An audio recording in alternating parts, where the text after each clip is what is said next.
Assalamualaikum warahmatullahi wabarakatuh. Hello guys, perkenalkan, nama saya Melani Handayani Watimena, biasa dipanggil Mei. Saya dari kelas Kebidanan A angkatan 2019 semester 3, jurusan Kebidanan Stikes Pasapua Ambon. Nah, kali ini saya akan membahas tentang obat preeklamsia dan obat eklamsia. Untuk memenuhi tugas video saya di mata kuliah farmakologi yang diampuh oleh Ibu Asriati Dinopawe SST MCAP.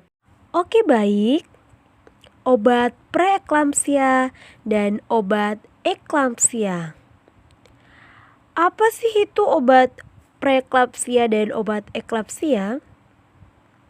Mari kita bahas satu persatu. Yang pertama, obat preeklamsia yang terdiri dari pengertian, macam-macam, cara kerjanya atau khasiat, indikasi dan kontraindikasi, dosis, efek samping, serta cara mengatasinya. Pertama, pengertian obat preeklamsia. Obat preeklamsia adalah obat untuk menangani kondisi peningkatan tekanan darah disertai dengan adanya protein dalam urin. Kondisi ini terjadi setelah usia kehamilan lebih dari 20 minggu.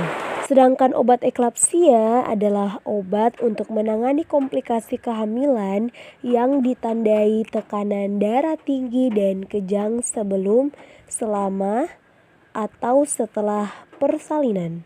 Kondisi serius ini selalu didahului dengan preeklamsia sebelumnya. Yang berikutnya yaitu macam-macam obat preeklamsia dan obat eklamsia. Yang pertama yaitu obat labetalol atau Normadin atau Trandet.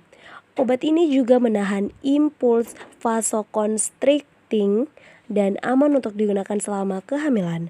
Labetalol juga aman untuk digunakan lewat infus ke pembuluh darah. Yang kedua yaitu obat magnesium sulfat. Apabila Anda mengalami kejang yang berhubungan dengan kehamilan atau eklamsia dan mengalami preeklamsia sedang hingga berat, magnesium sulfat mungkin diresepkan dokter. Obat ini biasanya mulai diminum sebelum bersalin dan dilanjutkan selama 24 jam setelah dilahirkan. Yang ketiga yaitu obat metildopa atau Aldomet. Obat ini adalah alpha adrenergic yang mempengaruhi sistem saraf pusat dan menghambat medula oblongata di otak dari mengirimkan sinyal ke pembuluh darah untuk mengerut atau yang akan meningkatkan tekanan darah. Obat yang keempat yaitu obat nifedipin atau Procardia. Obat ini merupakan penghalang saluran kalsium yang dapat melunakkan pembuluh darah dan mengurangi denyut jantung. Nifedipin dilaporkan aman selama kehamilan meskipun tidak digunakan dalam waktu lama seperti metildopa dan labetalol. Dan obat yang terakhir yaitu hydralazine atau apresoline. Obat ini lebih sering digunakan dalam cairan infus untuk mengontrol tekanan darah tinggi pada kehamilan. Oke baik, saya akan menjelaskan salah satu obat mulai dari pengertian, cara kerja, indikasi, dosis, efek samping, dan cara mengatasinya. Saya pilih salah satu obatnya saja dari kelima obat yang telah saya jelaskan tadi, yaitu saya memilih yang pertama saja yaitu labetalol. Labetalol adalah obat yang digunakan dengan atau tanpa obat-obatan lain untuk mengobati tekanan darah tinggi atau hipertensi. Bagaimana cara kerja labetalol? Labetalol bekerja dengan memblokir aksi dari senyawa kimia alami tertentu di dalam tubuh seperti epinefrin pada jantung dan pembuluh darah.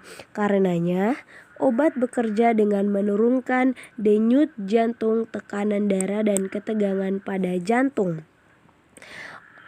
Indikasi dan kontraindikasi yaitu obat ini juga berfungsi untuk menurunkan tekanan darah, membantu mencegah stroke, serangan jantung, dan permasalahan ginjal.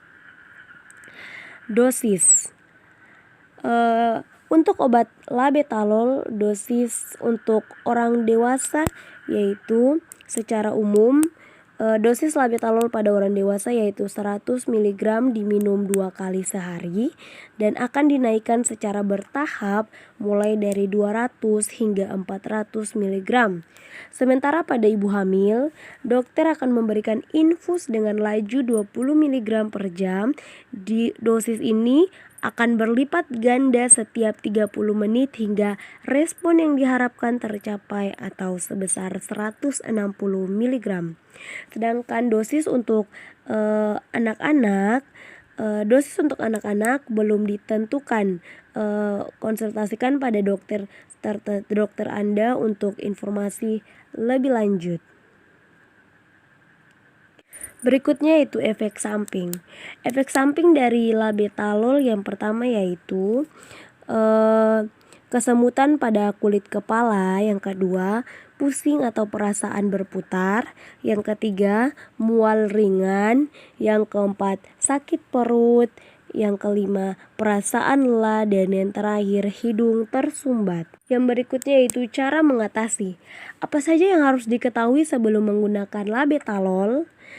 Sebelum meminum labetalol ada beberapa hal yang sebaiknya diperhatikan, yaitu yang pertama, memberitahu dokter apabila Anda memiliki alergi terhadap labetalol atau obat-obatan lain. Yang kedua, memberitahu dokter mengenai obat resep dan non-resep yang sedang Anda konsumsi. Yang ketiga, memberitahu dokter mengenai riwayat kesehatan Anda termasuk penyakit lain yang pernah diderita. Dan yang terakhir, memberitahu dokter apabila Anda hamil, sedang merencanakan kehamilan, atau sedang menyusui. Ya, sampai di sini ya pemaparan saya tentang obat preeklampsia dan eklampsia. Saya mohon maaf bila ada salah-salah kata. Billahi taufik wal hidayah. Wassalamualaikum warahmatullahi wabarakatuh. Terima kasih.